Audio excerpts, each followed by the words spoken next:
নমস্কার বন্ধুগণ, আজকে বানাবো ডিম পোস্ত। এর জন্য নিয়েছি ক্যাপসিকাম, পেঁয়াজ, লঙ্কা ও নিয়েছি দুটো ডিম, আর নিয়েছি রসুন ও পেঁয়াজ।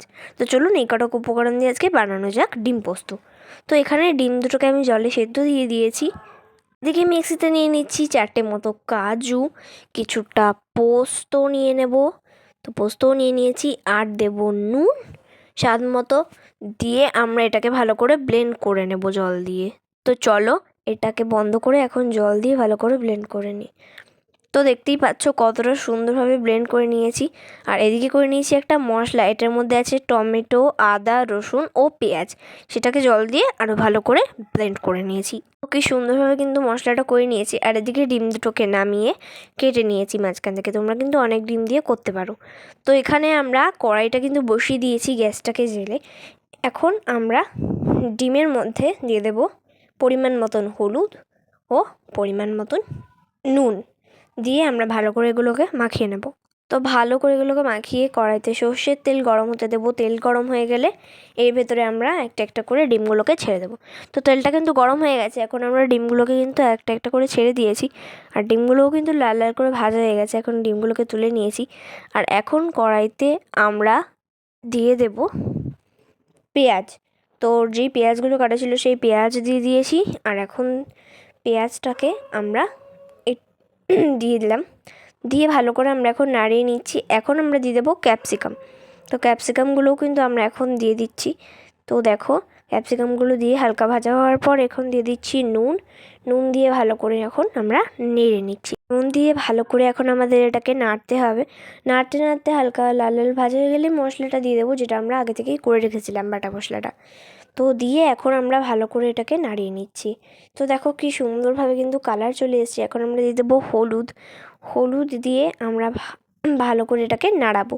তো নাড়াতে নাড়াতে দেখবে একটা সুন্দর কালার চলে এসছে। তো দেখো গ্রেভিটাও কিন্তু অনেকটা কমে গেছে।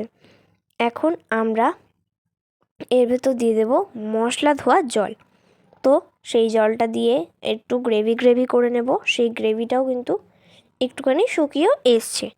তো শুকিয়ে আসার পর এখন আমরা দিয়ে দেব ওর ভেতর সেই পোস্ত কাজু বাটাটা।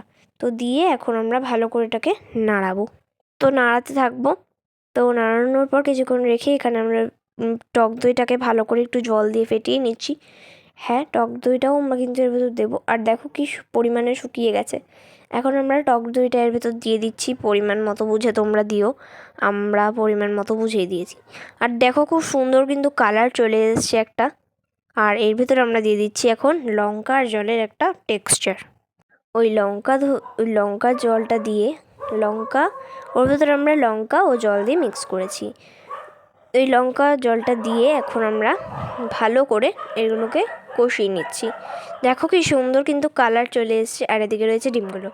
তো এখন আমরা আর একটুখানি এটাকে ফুটতে দেবো। আর দিয়ে দিয়েছি এর ভেতরে আর একটু জল দিয়ে ভালো করে এটাকে ফুটিয়ে নিতে হবে। তো জল দিয়ে এখন আমরা ফুটিয়ে নেব। তার ফুটে গেলে একটু ডিমগুলোকে আমরা দিয়ে দেবো এর ভেতরে। একটা একটা করে আমরা ডিমগুলোকে ছেড়ে দেবো। আমরা 3টে ডিম ছেড়ে দিয়েছি, আর একটা দিলাম, দিয়ে ভালো করে ফুটিয়ে নেব। তো আমি আগেও বলেছি, আবারও বলছি, তোমরা চাইলে ডিম বেশি দিয়েও করতে পারো। আমরা 2টো ডিম দিয়ে করেছি, তোমরা চাইলে বেশি ডিমও দিতে পারো। আর এর ভেতরে আমরা ওপরে একটুখানি ধনেপাতা দিয়ে দিচ্ছি, তোমরা চাইলে নাও দিতে পারো। আমরা একটুখানি ফ্লেভারের জন্যই দিয়েছি। আর ওপর দিয়ে একটা কাঁচা লঙ্কা দিয়ে দিলাম। তোমরা যদি ঝাল কম খাও তাহলে তোমরা কাঁচা লঙ্কাগুলো নাও দিলে পারো। তো দেখো আমরা এখন এইটাকে নামিয়ে নিয়েছি।